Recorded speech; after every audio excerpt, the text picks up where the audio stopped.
Welcome to the CoinSec podcast. This episode is our 35th episode and also our 1-year anniversary episode. We talked about what happened in 2018 and some predictions for 2019. We also chatted about the Ethereum Classic 51% attack, FPGAs, and some new coins to mine. All that and more on episode number 35 of the CoinSec podcast. Want to secure your assets. We can crack the wallet. Oh, we've done it before. We've got rigs, character adversary, attribution mode. With our private keys combined.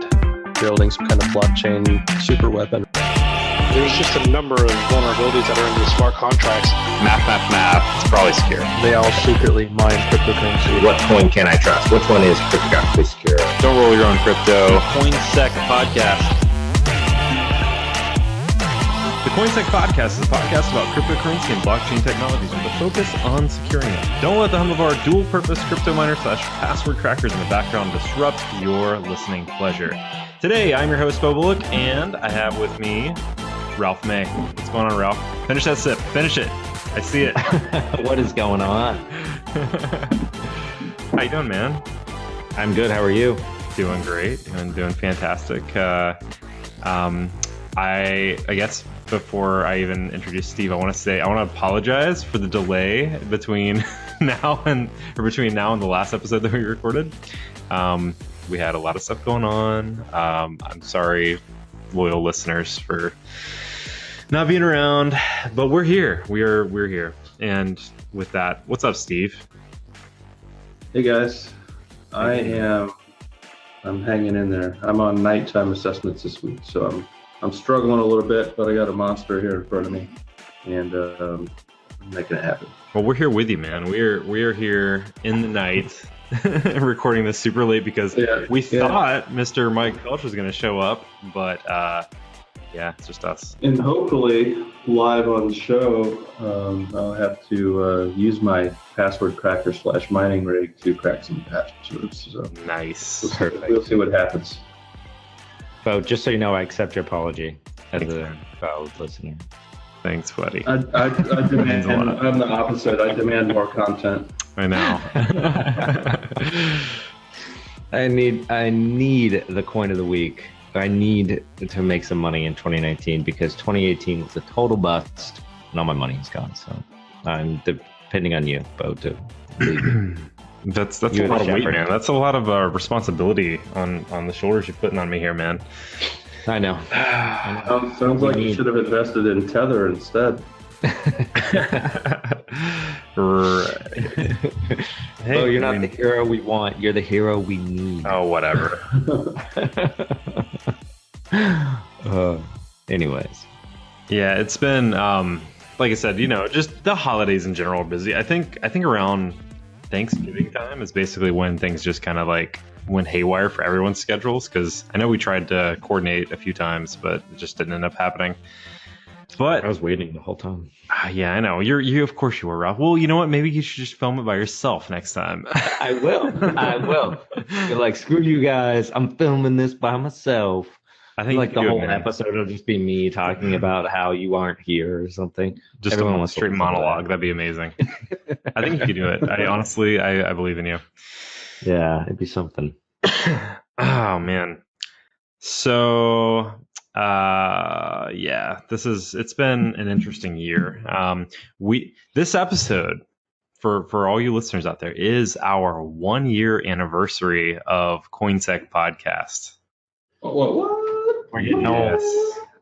So a year ago today, we started up this show, and it's been fun. We've been having a good time. I know we definitely had a little bit of a lapse in some shows there near the end of the year, but hey, we're back, and New Year's resolution is to make a better effort to make more shows. How about that? Is that a good New Year's resolution? That sounds good. Yeah.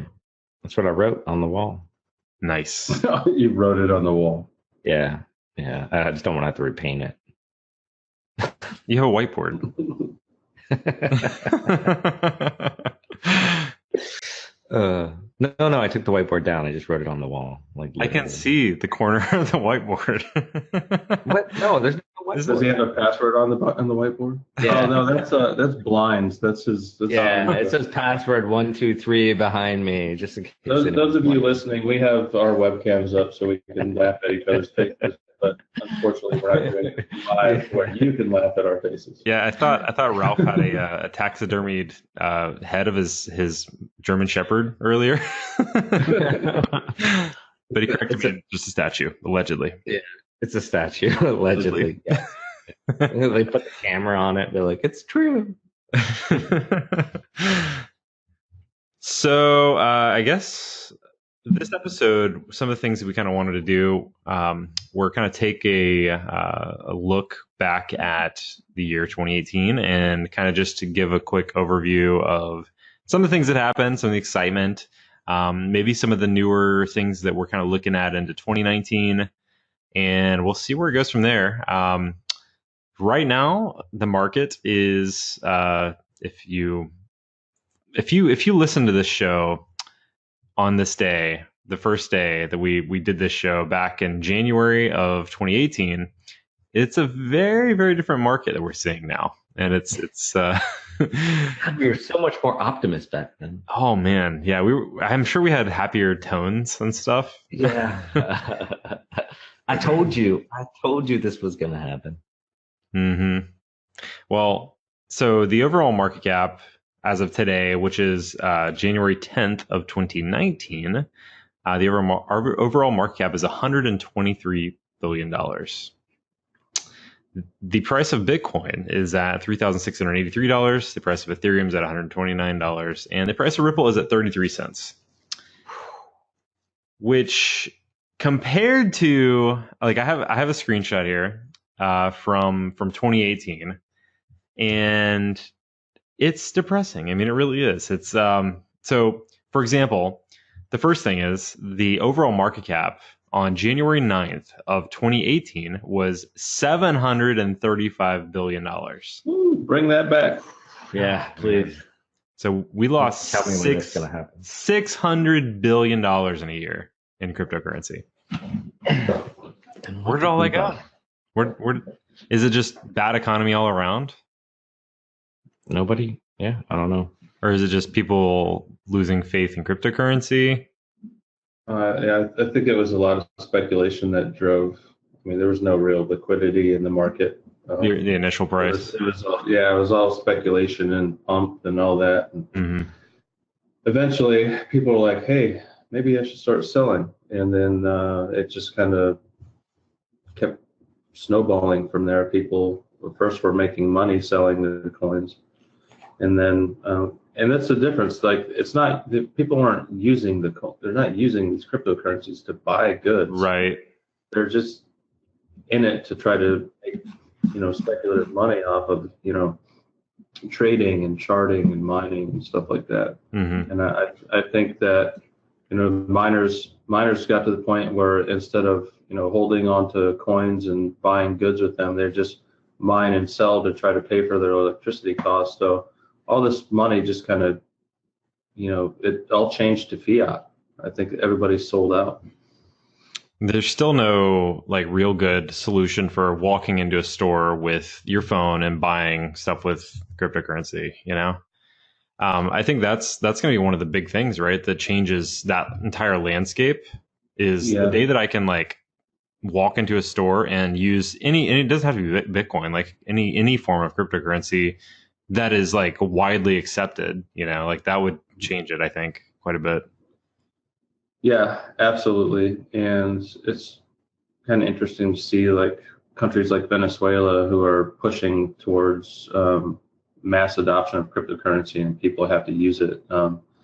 I've seen projects like Dash and Digibyte all doing crypto drives to get cryptocurrency into that country, but it doesn't really seem to be affecting the price yet, because I think it's just such a small subset of the rest of the world. So, Mm-hmm. but yeah, that mass adoption is what everybody's striving for, and hopefully we'll get there. Hopefully 2019 will be the year where I can walk into Starbucks and pay for something with cryptocurrency. Mm-hmm. Yeah, that'd be pretty amazing. The price of Bitcoin was $14,844 one year ago. That's got a 14,000. good ring to it. Why didn't I sell everything I had? I know, right? Because we were too busy making a podcast about it. I know. I could have been living on an island right now. But didn't you build your pool with Bitcoin, and that's where it all went? Well, A giant Bitcoin symbol inside your pool. I think at the $14,000 mark, it was a very small subset. But now at the $3,000 mark, it's a large subset.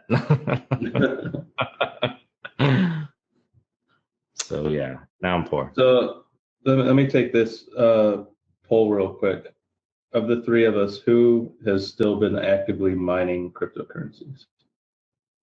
I have. I was up until like right at the end of December. Yeah. Like, Turned it off. Yeah. Well, it wasn't. I didn't turn it off because I was thinking about stopping mining. I turned it off because I actually had to like divert it to another purpose. Oh, okay. But I'm actually planning on getting it back over to mining here in a minute. Ralph, you? Did you turn yours off? Oh yeah. No, I haven't been doing too much mining recently. Yeah. Watching the power bill. It's getting Yeah, exactly. And that's what I think a lot of people have been doing. Doing that and selling their cards. I actually just recently built a new miner because of the fact that everything is so cheap. I went out and bought on Craigslist the whole rig and everything for under $200. What? Yeah. What cards? No, that's just the board. I bought motherboard, RAM, and CPU as a combo for $70. Nice. Yeah. What kind of motherboard was it? It was a ASRock, Yeah. one with the BTC miner one. So, Oh, nice. I mean, it was all somebody who was mining and Does that I one? guess just wanted to part out their stuff. Is that the one that supports like 30 something cards? Yeah, it's like 12 or 16, but yeah, it's crazy. Every cards. But so yeah, I was just kind of mining on my main system. I had 3 cards in here, so I bought some more 1070 Ti's and threw them into that. And I got those for cheap too, $250 Nice. for 1070 Ti. Yeah. Yeah, that's a great deal. 1070 Ti's? Yeah. Yeah, that's a pretty good deal. Those were used ones? Yeah. Or no, they were actually somebody bought them for mining and decided not to use them because everything was tanking. oh wow. So I got them for cheap. So yeah, it's kind of a buyer's market if you're getting into mining. But we'll talk a little bit later in the show why maybe GPUs are not the way to go anymore. Yeah, I and definitely want to hear that. Kind of how, yeah, we'll talk about that a little bit. So I digress.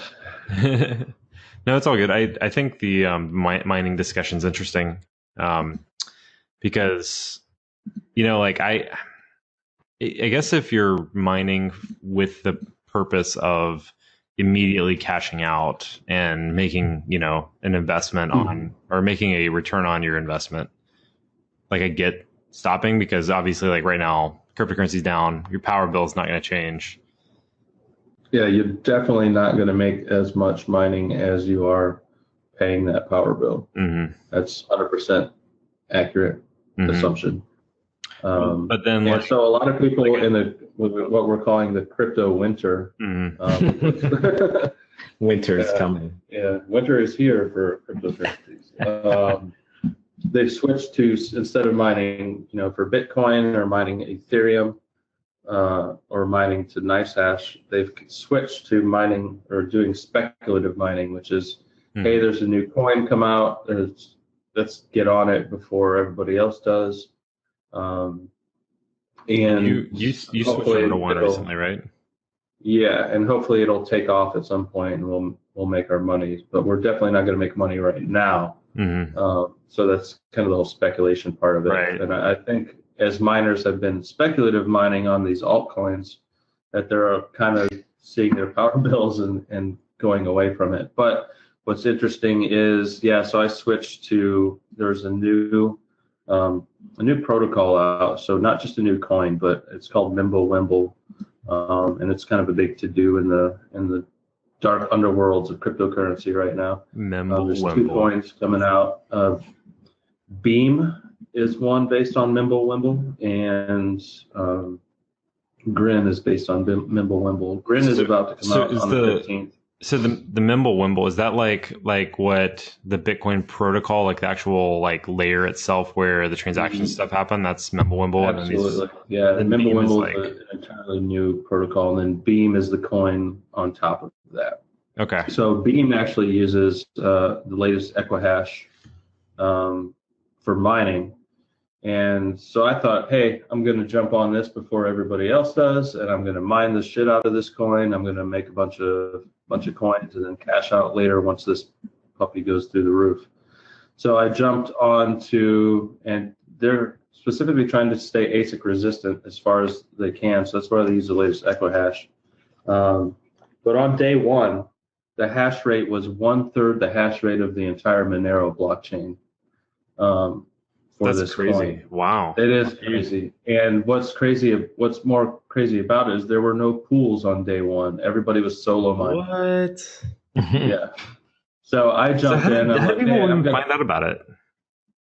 It's just been kind of an underground type thing going on, and a lot of the hash power. That's a lot.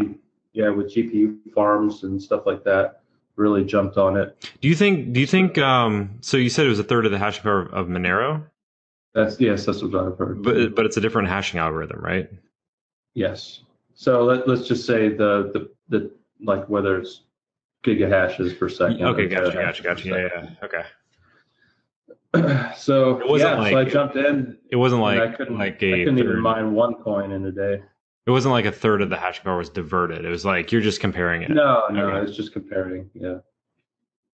So you said you couldn't. So that brought up that it was interesting that even though our market sucks right now, that there's that many people out there mining and interested in the mining community, that a new speculative coin would garner that much interest. Yeah, that's pretty amazing. Mm-hmm.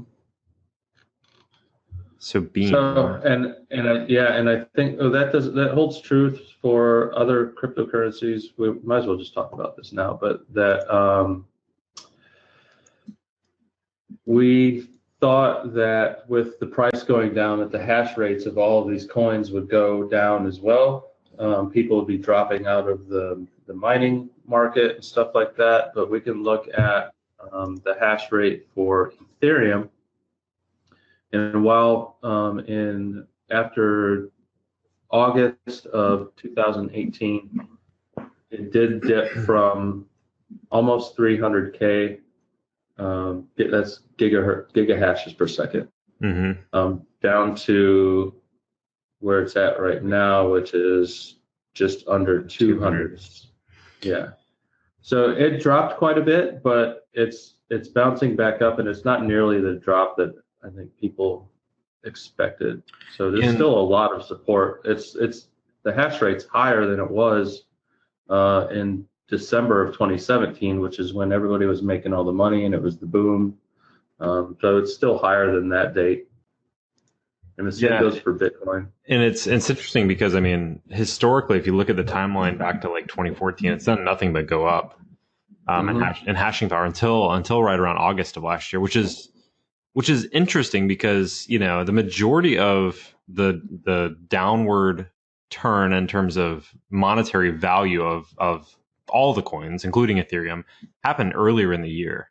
So like if you look at like January, I mean, it's still going up hash rate wise, like all the way through up until May, it was still rising. Like the hash rate was rising and the prices were going down, which is really strange, you know, to see like that downward turn in terms of price, and then an eventual like months and months later, the hash rate started dropping. But then, like you said, now like there has been a little bit of a spike back upwards in the end of this last year, and I wonder if that's just like the Christmas gifts getting kicked in there. Yeah, I know, right?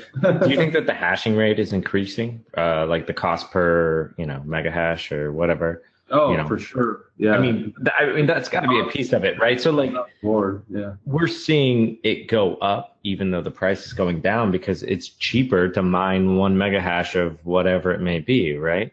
Like the mining rigs are getting faster. You know, ASICs are getting faster for the same dollar, right? So, I mean, even though you would think the more people would get out, it's that, you know, the one rig they buy is even faster than it was before. I mean, I'm pretty sure that mining rigs have been, you know, beating Intel in the nanometer processor. You know what I'm saying? Like they've already at 7 nanometer and so on and so forth. So, when, you know, Intel is still at like 14 and stuff. So, I don't know. That's my prediction. But why? You'd think though it would slow down more with this price change. Yeah, absolutely. And I think that's kind of what everybody expected, that the difficulties would drop, people would drop out, and that would be it, because it's the graphics cards cost more and more than they did before. Now they're dropping a little bit now because of, you know, because of this, but we're also seeing new graphics cards come out. So for instance, the NVIDIA line recently launched the 20 series, so 2080 Ti's and 2070s and stuff like that. But the price of the 1070s and 1080s and stuff like that haven't really dropped all that much. I think people were kind of waiting to see how well those new cards would mine, because they're using DDR6 RAM, so memory intensive hashing algorithms would do very well off of, let's say, Ethereum. And maybe that is why you're seeing the bounce in the Ethereum blockchain come back up, because of those new cards. Who knows for sure, but yeah, the interest definitely has not waned as much as we thought it would. And we can talk about FPGAs have kind of become the new ASICs of the industry. So field gate programmable arrays are kind of like a GPU, but they're not. They're used in all kinds of applications. They've been around since out of the 80s. I mean, they were there before ASICs, though. I mean, like they were the first. They were the first like intro.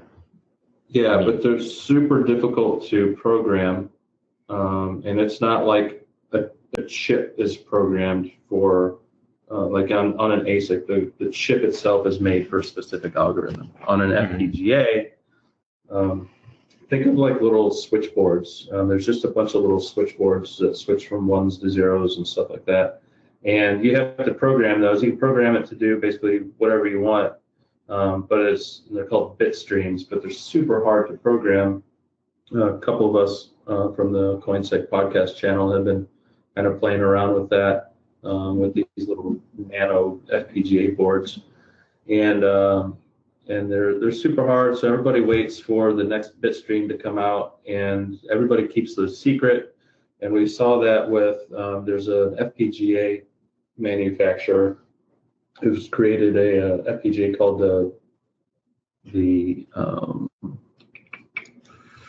Black Miner F1, and it looks like an ASIC. It's built like an ASIC, but there's 2 FPGA boards in it, and you have an interface where you can just select which bit stream you want to mine off of. So let's say Lyra or something else. Varus hash was a big one. With Varus hash and that Black Miner F1, as of a couple of weeks ago, people were making $11 a day mining with that little machine.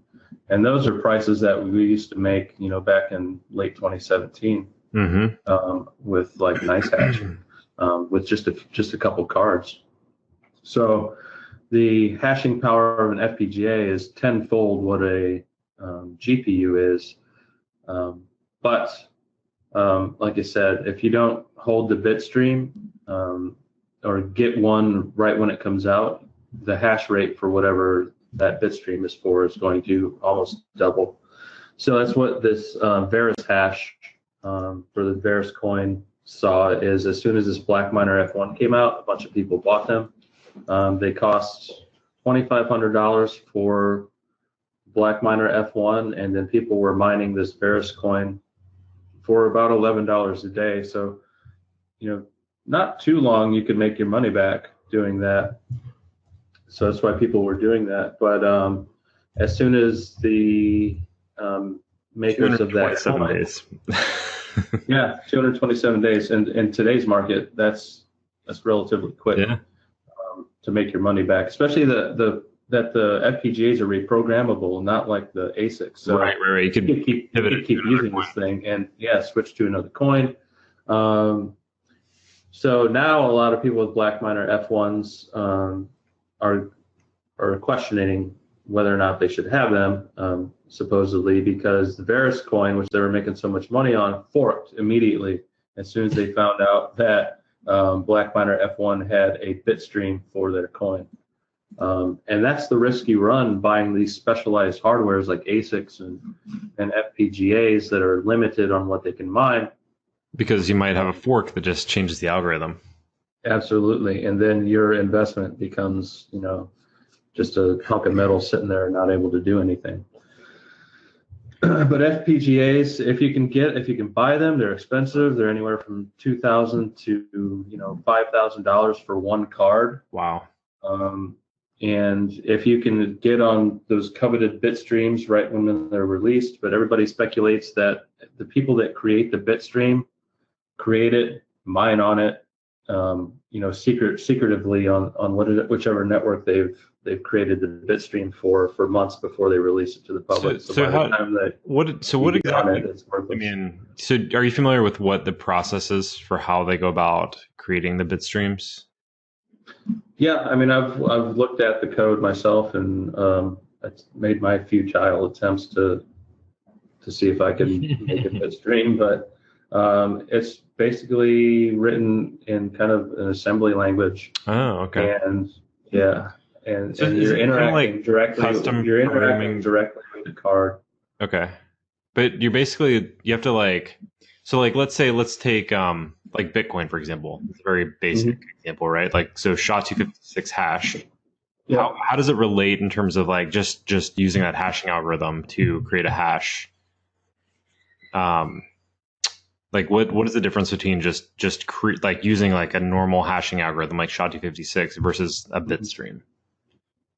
So you do create the hashing algorithm into what's called a bit. The bit stream is just basically the code that runs the FPGA. So there are bit streams for SHA-256. I bought it's called a DE0 Nano FPGA board. It's about the size of a fist.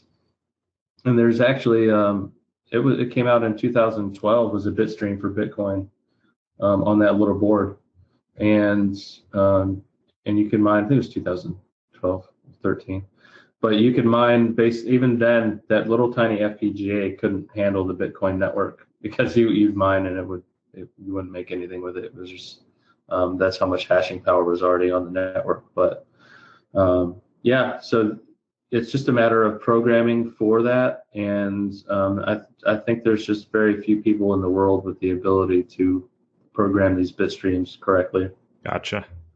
And so like we take like Ravencoin. As far as we know, there's no bit stream for Ravencoin because Ravencoin runs off of the X16R, which has like 12 different hashing algorithms that it switches between. And nobody's written a bit stream that can do that many hashing algorithms and intelligently switch between them as of yet. So I think people were close to that, and it required several FPGA cards to work in tandem. From what I've been hearing on the underground speculative boards, but for what I know, it doesn't exist yet. So the things that are harder to create bit streams for, those are the things that as soon as one does come out for those, like I said, I think people will keep it a secret for a while, and they'll mine on it. Maybe you'll see a jump in the network hash rate before it actually gets public, and that's kind of the thing. So by the time you buy an FPGA with one of these bit streams that has come out, is it already too late? is your investment kind of down the drain because people have been secretively mining on it for a certain amount of time? So the secret is spend all your time figuring out how to just write it and be the first Yeah, one. exactly. Yeah, if you could write one yourself, and man, you'd be writing your own golden ticket. But they're pretty complicated. It's not like writing C or C++ where it's a kind of it's above assembly where it's a higher level language, and you have libraries and stuff like that to interface. This isn't like that. You have to build all the structures of each hashing algorithm individually, and then build that into your code and talk directly with the board. And it sounds like a pain in the ass. High learning curve. Yeah. I looked at it for a while and I just gave up. And just lied down until the urge passed. Yep. Cool. Very cool. So are FPGAs taking over the ASIC market? Absolutely. Yeah. Yeah. And I think we're going to see more quote unquote ease of use FPGAs come out. There's one called the Atom Miner that everybody's been kind of looking at. They say it's a scam. Some say it's not. There's YouTube videos about it, but it's a cheap, like $1,000 or less FPGA miner that all you got to do is go to the little interface and switch between which coin you want to mine. I think those are going to be. I think the price on FPGAs as we go further are going to come down, and the ease of use is going to come up. But at the same time, like we've seen the hash rates, that means hash rates are going to go up, and it might kill the GPU market eventually if they become easy enough to use. But right now, if you're speculative mining altcoins as they come out, you can't really do that with ASICs or FPGAs. So GPUs are going to be around for a while, as long as it's still viable to mine altcoins. I think it's pretty interesting because when Bitcoin first came out, everyone's like, "Oh man, dude, FPGAs, screw these graphics cards," and everyone got FPGAs, and then they were like, "No, man, ASICs are going to kill it." And ASICs came out, and everyone's like, "Well, screw these FPGAs. I mean, they're worthless," and they're right. But the flip for 2019 is that instead of making a faster ASIC or faster chip, right? Developers of the software are just changing the code faster than you can make a chip that will work with their new code, right? Yeah, it's kind of like the flip, right? So they don't want you to have the fastest ASIC, and obviously a code change is really easy, and a chip change is very hard. And that's kind of where the FPGA is kind of like getting a little bit of its breath back, is because, even though it is difficult to reprogram it, it's, not as impossible as an ASIC, right? So I think it's kind of interesting. And GPUs are still viable because of that, though. They're the easiest. They don't have the power saving, though, of the FPGA, so. No, absolutely not. Yeah, I think that might take us into we'll talk about an attack that happened recently. And I think a lot of that has to do with some new ASICs coming out, but we'll talk about that in a minute. You're talking about the 51% attack against Ethereum Classic? Yep. Classic. RAP. So I'm still using it. Are you? No. Yeah, go ahead. I was just going to say, I think maybe we should do a recap on 2018 before we go. Okay. Yeah, let's do that. Some more of the security type stuff. So we've had, what is this, episode 35? 35. So we've had 34 episodes of cryptocurrency news, hacks, attacks. What stands out over 2018? I mean, what did we see happen because we started at the beginning of 2018. We did. And I think then we were seeing a lot of ransomware. Yeah. People were people were deploying like WannaCry and stuff like that, and basically ransomwaring boxes for Bitcoin. We'll encrypt all your data, put a warning on your screen, says here's a Bitcoin address. Please send a certain amount of Bitcoin, and we'll send you the decryption key. So that was kind of where we started off. 2017, I think, was the big thing, and then as the year went on, that kind of switched to crypto mining malware. And anytime a 0-day would pop for, let's say, WebSphere or anything, any big web service at all. Yeah, and that kind of came to my coin term on the show, mean time to Monero mining. Yeah. Right? how long from release of proof of concept code until machines on the internet are mining Monero. Yeah, mining it. The funny thing though, Monero is almost out of Monero. The entire supply is almost mined. I think it's at like 90%. Wow. So I think that this year, the supply is going to run out. I think that's the first kind of major coin, which we'll see that happen to, and see what happens. Crazy. I didn't realize that. And I think that is due to so much illegal mining. So much of the attacks that happened in 2018, they were all Monero related. Yeah, that's actually, this is going to be an interesting thing to see, because I know there's been a lot of debate about like what would happen whenever all the Bitcoins are mined. Does that facilitate a price change? Does that because like at that point you got to worry about a lot of things. I mean, like if there's no new coins coming into the market, if you lose a wallet, well, those are just gone, and that's out of the market now. Like those are lost coins, So like every time somebody loses a wallet, like those coins are just gone, and there's not going to be anything that will refill them. So it makes the supply much less, therefore making demand higher. Hope like. What happens when you lose $1 then? Well, we can make more. Yeah. No, I get it. No, absolutely. We can make more. But I mean, we're producing so many more, it doesn't even matter. So I mean, like, yeah. But still though, it's not like somebody's like, oh man, I heard somebody lost some money. Man, this dollar's worth more, I don't know. I think you're right though. Eventually, like the flow of that will stop, right? If somebody lost a lot, but it could take a while though for you to feel it as far as price going up. But I don't know, maybe. We're talking about it, but I just Googled it real quick. I was trying to find the right number because I remember it saying it's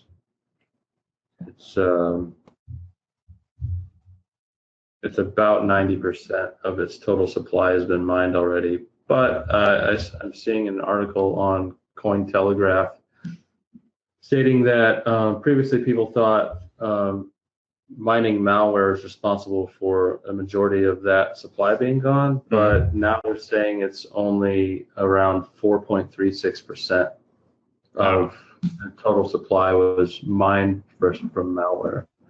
Now, I'd be interesting to see the research and how that was actually, those numbers were actually done, but so it's a lot less than I would have thought. Does Monero have a different, way of doing that than Bitcoin does? Because I know with Bitcoin, like there's a specific date, right? Like it's like 2040, or I think is 2040 is like when the last Bitcoin will be mined, something like that. There's a specific date. And the thing I'm wondering is that I believe the way that works is that the difficulty is what specifies how many coins can be mined. So like no matter how much hashing power there is, it's not going to like produce more coins because the difficulty. Yeah, because you have your 10-minute target, right? So like no matter how much gets in there, the difficulty goes up and then it gets back to 10 minutes. And So like around about this exact year time, it should be the end. Right. Right now, miners, I'm looking, I just posted in here, we can put this on the website, another Cointelegraph.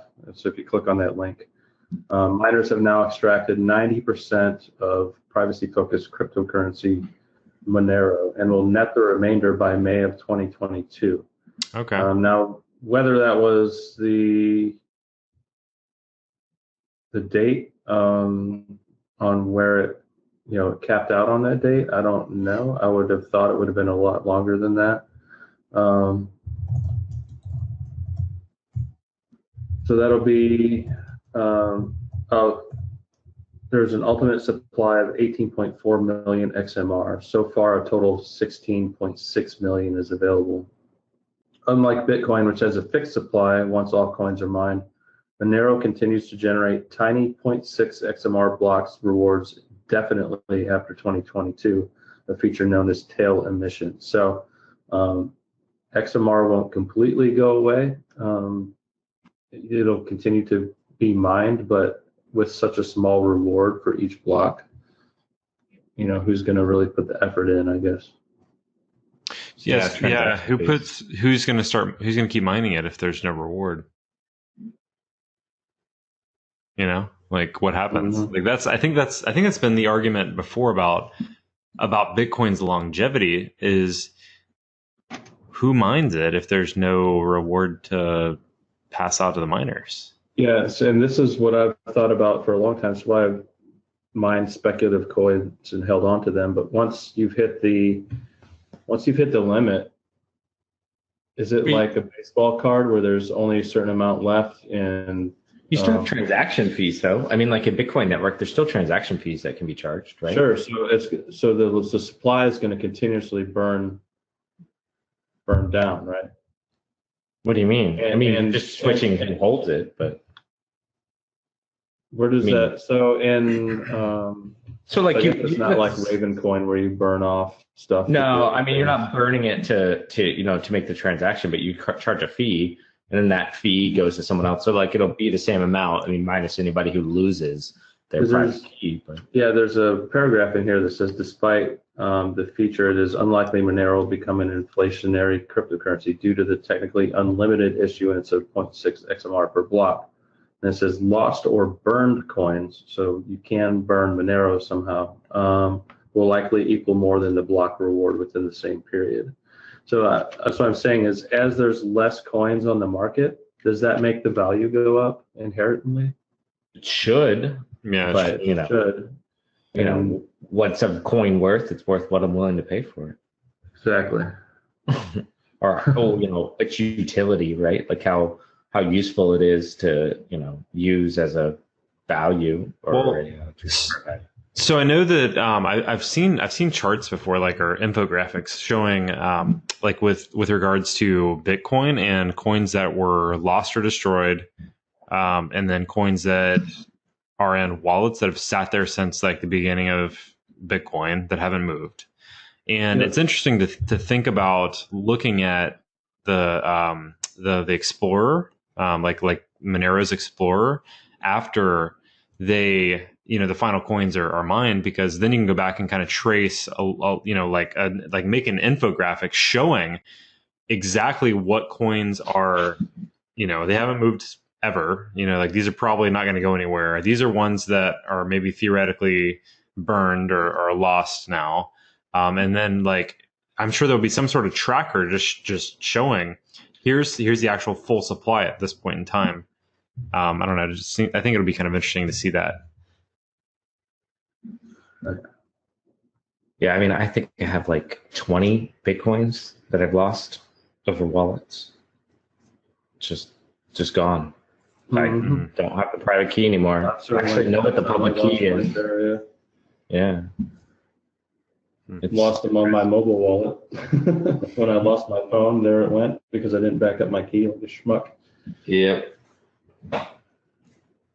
Now I just get to look at it for eternity until somebody uses some collider and gets my freaking wallet. Yep. Well, so we kind of got off on a little bit of a divergent tale there. But I mean, I guess the gist of what you're saying, though, Steve, is that we've moved towards mining Monero as like the primary malware over the course of the last year. Yep. So, and I think that's going to change again in 2019 or maybe later as the difficulty goes up, as I would like to say, as things are patched on the internet, but every day there's a new flaw out there. People can take over a server to mine whatever they want to mine. But some point in the next year or two, it's going to have to switch, because who's going to mine, for 0.6 XMR per block? Even if you're doing it illicitly, it's not worth the risk of, jail risk versus reward, jail time versus, tiny bit of Monero. Mm-hmm. I mean, at the end of the day, a lot of these coins are going to lose the battle for, usefulness, considering how easy it is to make them. So, I mean, Monero, could be one of them, right? Amongst many other crap coins that are out there. So yeah. So we kind of got to. I wonder what the future of security merging with cryptocurrency is. So we've kind of seen the transition over 2018. It's just interesting to where that's going to go. And I think we're going to talk in a minute about 2019 and where that's going. And I think it's a pretty good indicator of a certain hack that recently happened, and kind of where we're going to start going from here. As people drop off the mining scene, it leaves networks susceptible to attacks. So what else happened in 2018? I guess we've had some major hacks at exchanges. Yeah, I was gonna say there's this article that I put in I'll put it in the chat real quick. It seems like it's a pretty good overview of each month of 2018. I'm going through it now, and it's like, in January we saw that Japanese cryptocurrency exchange CoinSec. Remember, they were one of the big big hacks. Like, they lost $500 million. Finance. Yeah, you guys remember that? Set in February, that's when the Petro cryptocurrency by Venezuelan president comes on sale. So that happened, 2018. We were just talking about that earlier, the Venezuelan cryptocurrency. Putin said they need blockchain, of course. Soviet Russia, blockchain, come to you. Let's see. In March, first Lightning Network product was made. Oh, Twitter and Google banned crypto ads. That was big. That was part. No, it wasn't even just them. Facebook. I don't know if that happened later. Facebook did too. That was earlier. That was January. Yeah. So they. Look at Facebook taking the moral high ground. Bullshit. Yeah. but I believe later on last year, Google started allowing them again. Yeah. I think. And maybe money talks. Yeah, money talks. Yes. Yeah. I mean, the big problem was that we saw. Oh, that was another big thing in 2018. We saw all those lookalike accounts that started spamming. Anytime somebody would tweet, they would reply immediately to the tweet. Oh yeah. Saying, "Hey, I'll send you 2 Ethereum if you send me half or something." Yep. I lost so much money on those deals. I know. Understand. I thought Elon was going to hook me up. I know. It looked. I mean, I found out it wasn't him. It looked like him. So. This is a great write-up you found. It's a good overview of the year. Yeah. Yeah. So let's see. April market showed some improvement. BitConnect. Oh yeah, fraudulent ICO. BitConnect. Yep. Oh man. And let's see. Scam we're gonna have of 2019. What is it? A scam. Like, what scam we're gonna have of 2019? It's gonna be like a BitConnect or like some other kind of FPGAs. Multi-level. Like, what is it gonna be? Steve's already on the Who's bandwagon. gonna be the next BitConnect? Yeah. Yeah, he's pre-ordered it. He's already part of the scam. Let's see. He What don't know it happened in yet. May? Anything good in May?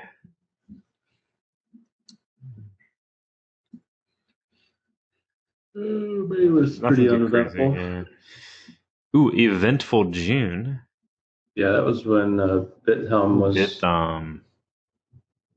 attacked. Lost over, was it 50 million or 30 million? 30 million. Yeah. Money's free on the internet. Mm-hmm. July, Bancor, a crypto startup, got hacked for $13.5 million. Yep. When was the Nice Hash hack? That was 2017? It was 2017. Yeah, it was like December, I think. I'm pretty sure because I feel like we talked about that in the first episode. Yeah, I think maybe that hack kind of spurred other threat actors into, hey, we can target these big money exchanges and these places where a lot of the cryptocurrency is sitting. Mm-hmm. We'll get a lot more bang for our buck if we're able to breach these places. So you know what I haven't heard talked about a lot? How many people got caught doing this stuff? Mm-hmm. Right? Absolutely. There were those guys that Walmart guys, wasn't it? Or there were. I was thinking of like the Norway Bitcoin. Oh, the miners. The miners. How do you get out of the country with bags full of ASICs? No, there were those two guys in like Oklahoma that they were the SIM swapper guys. Oh, the SIM swap guys. Yeah. Yeah. So SIM swapping, that was a new attack in 2018 that we saw. Yeah, that was very popular. It's huge. Huge. All right, so what else in July? Anything? VeChain announced new projects. All right, on to August, which by the way, the end of July, we're sitting at $8,200. Man, I was rich. Bitcoin. I know, right? Yeah, August was a huge downturn. Microsoft joined hands with Starbucks to launch Baht. Is that how you say it? Baht. With 2 Ks. I didn't even hear about that. Did you guys hear about that? I did, but I don't know where it's at right now. I think this is going to be like another BitConnect, because if you go on their Box website, it's a lot of coming soon. Okay. Well, China planned to shut down crypto trading platforms. So I think that fueled a lot of the downward turn in August of this year, or of last year. Yep. Ooh, altcoin misery in September.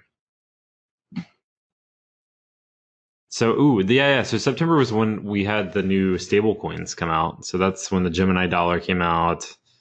Mm-hmm. There were other ones too, right? Other stable coins, I think. Oh yeah, there's like 5 or 6 of them now at least. Yeah. But another crypto exchange. This one was Zaif, hacked for $60 million. Mm-hmm. I just feel like the more I hear about these attacks in 2018, I just feel like we're in the wrong business. I mean, we could have all retired at this point. No one's getting caught. 90 million here, 400 million there. I mean, right. I'm just saying. I'm not saying I'm going to. I'm just saying it seems profitable. Just saying it seems like a good choice. And we are hackers, so I don't know. Do you trust us? I don't trust us. October, okay. Coinbase launched USD coin. Yep, another stable coin. Yeah. IO cold storage hacked. I think that was a lot of this spurred to, everybody was seeing the market downturn and these exchanges, because you notice it's exchanges launching stable coins. Mm-hmm. And they don't care what the price is. They care that people are trading it so they can make those transaction fees. Mm-hmm. Yeah. So that's their big motivation for stable coins, is people trading them based on minor shifts in the coin's price. So if it's down a penny today, maybe you can buy it, and then tomorrow goes up a penny. And these people are buying large amounts of them. If you watch, I think it's Whale Panda on Twitter. My favorite, Whale Panda. I think it's Whale Panda, isn't it? Mm-hmm. Yeah. Whale Panda, and there's another one whale_alert. Hmm. A lot of these are still. Yep, first one 3 hours ago, 539,000 USDC. That's the one we were just talking about. It's transferred from Binance to an unknown wallet. So it kind of follows along, and a lot of these are stable coins, USDC, USDC, USDC. You see some in here for Gemini coin, but people are trading large amounts of them at fractions of what the change in the market is. So since they're stable, a change of a couple pennies could mean millions if you're investing millions in. Makes sense. Okay, we're up to November now of 2018. So November says, despite the setbacks, Bitcoin was going to overtake MasterCard on the number of daily transactions. So that's pretty big. That's actually surprising to me. That there's that many people transacting Bitcoin. Yeah, that was everybody selling it. I see where you did there. Yeah. Let's see, there was a $5 million lawsuit against Bitmine for exploiting their customers' computing power for mining Bitcoin. SEC released a report focusing on ICO investigations. Yep. I think this was death to the ICOs. Yeah. ICOs. I mean, they were going to die at this price point either way, but right. Mm-hmm. And at this point, Bitcoin was at $3,768. $3,768. All right, so now we're in December, last month of the year. Everyone's poor. Yep, everyone's very poor. Everyone's poor. Let's see. Anything interesting happen in the end of the year? Doesn't look like too much interesting stuff. Not security related, really. Yeah. Which kind of, end of the year, everybody's. Yeah, hackers take December off. Hackers honestly. take December off. Yeah. Mm-hmm. Yeah. Yes. Sorry I wasn't around, guys. Yeah, exactly. See, that's what we haven't seen Bo in forever. He took December off. He went into his cave. Mm-hmm. Came out with his beard. Mm-hmm. Oh, this thing's looking magnificent. It's been going since March, so. I mean, that's going to be a pain to cut. Why would I cut it? I don't know. Maybe you have have like to do. You have to do that. You have to tie it up and hold it when you eat. No. Yeah, exactly. No, you can't eat any kind of soup. You know that, right? I do this. I go like this, and then you just hold it. or sometimes I do this right here. Like put it in the shirt like that. Oh my god! You don't have to worry about it. Yeah. I saw Egypt do that one time, and I've totally taken it now that it's long enough. Well, guys, 2018 was interesting for cryptocurrency. I think that's sad, more or less. Yeah. Yeah. Well, regardless of the price and stuff, I mean, we've had fun doing this. I mean, yeah. I think that what? I was saying, what are you guys' predictions for 2019? What do you think we're going to see more in security wise? I feel like we got to be getting close to the bottom. I don't know, like in terms of price, but security wise, I think that I don't know, some of these newer things like what Steve's mentioning, like Beam, is going to be interesting to take a look at. I think that I'm actually really curious to see what happens in terms of malware, especially if the price stays low. If the price stays low, I'm wondering if we'll see more of a setback or a turnback towards ransomware over mining, Yeah. I mean, well, they're just going to ask for more of whatever coin. Yeah, exactly. I think it was very start of this year we saw Fortnite is now accepting Monero for online merchandise purchasing. I think in 2019 we're going to see a lot of game developers adopting cryptocurrencies for in-game transactions. So let's say World of Warcraft, for example. Let's say you want to buy an item for your character. I think you're going to be able to use something like whatever, if that's Well, like- even a thing. or not. Like Verge already has that usability on a certain Well, it's adult Pornhub. website. Yeah. No, I'm I don't talking know about how you guys know this. I'm just, talking about read in-game, an article. not mid-fap, but in-game transactions where you can buy stuff Yeah, for your that'd be characters and awesome. things like that. Not only And I just think like buying It's stuff, like Raven. Yeah, go ahead. see, not only just buying stuff, but also like with how big Twitch streaming and how big any sort of video, like live video game playing is these days, the donation possibilities makes it amazing. Because like if I can just like send some Verge or Bitcoin or whatever cryptocurrency to whatever person I'm watching play a video game, it just makes it a lot easier than trying to like set up a credit card and all that stuff. Do you have to claim that on your taxes? That's a great point. I'm just saying, like before you convert it to dollars. Quiet. It is tax season. We don't want them to hear us. Yeah, well, trust me, they're not at work right now. They're all shut down. Oh, hey. I'm just kidding on both accounts. So I think that Fortnite taking Monero as an online purchasing option, I think that now makes the Fortnite platform a target for attackers. Mm-hmm. So I think we're going to see that at some point in 2019 to where people who are accepting cryptocurrency inherently accept more risk and are now targets for attack. So let's just say company X starts taking cryptocurrency. They might start receiving more phishing emails because people are trying to get in and get to their wallets or something like that. So I think that'll be something we'll see in 2019. What do you think, Ralph? Mark my words, Fortnite will be hacked for Monero. Ralph, what do you think, man? What's going to happen? I don't know. I think we're going to see a stronger push for some of the organizational exchanges, right? Maybe some more diversity in how many different coins and stuff. I think we're going to see a lot more crap coins, no matter what the price is, right? We'll probably see a reemergence of more ICOs. I don't think those are going around anywhere, no matter what kind of law or whatever thing goes on, because it's just a great way to get in early. Mm-hmm.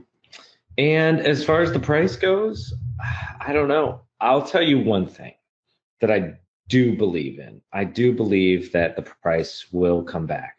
When that time is, I'm not sure. But there's one thing that I have seen in past is that it goes down and then it comes back up. And when it comes back up, it comes back up a lot. So the craze will come back. Well, whether it will be in 2019, I have no idea. Well, we'll be here hopefully weekly providing updates on that throughout the year. Hopefully we'll all have bought really cheap right now, right? Yeah. Sure. Yeah, this is if you're not worried about losing it and cashing it out immediately, it is a buyer's market for every coin. Yeah, for sure. BTFD, man. Mm-hmm. Well, I think that's probably a good spot to end this episode, guys. I think we've definitely gone an hour. I've enjoyed this one. Yeah, it's been a long time. I missed you guys. Oh, we missed you too, Ralph. Oh, do we have time real quick to talk about the ETC attack? Yeah, sure. Let's do it. So that was kind of what we were talking about earlier, and how 2019 got off to a bang was that Ethereum Classic network underwent a 51% attack, and that more than 100 blocks were reorganized during this attack on Sunday. So that would have been January. It was like 6th, yeah, I think so. January 6th. Yep. So Coinbase is the one that it detected some 88,500 being double spent. So totaling some $460,000 USD at the time. And that double spend is kind of what these networks are supposed to be protecting against, right? So where somebody could sell X amount of, or spend X amount of a coin. They own over 51% of the network. So once they get their money, they can just, delete that transaction from the blockchain because they own more than 51% of the blockchain. So that's kind of like worst case fire in the house scenario. And that actually happened with Ethereum Classic. So somebody held a ton of hashing power. And I think this kind of works back to the more we see like ASICs, FPGAs taking over the market, and that hashing power gets centralized, the possibility for this to happen greatly increases, no matter the blockchain. A lot of blockchains say that they're protected against this because they use mixing nodes and stuff like that. But we'll see. I think we're going to see more of these in 2019. The duration of the attack is in dispute. So this apparently is only a few hours on that Monday. So the Monday prior. Nice. And I think Ethereum is actually planning their proof of stake fork soon, right? The hard fork. Yeah, I believe so. Which is, I think, why the hashing rate for Ethereum has gone back up, because everybody's trying to get in on it before the fork. That's my other 2019 prediction. There'll be another fork of something that we all care about. Probably. Maybe. So, and there was some speculation that this was done by, I can't find the article, but it's mentioned at the end of this Coinbase article, is that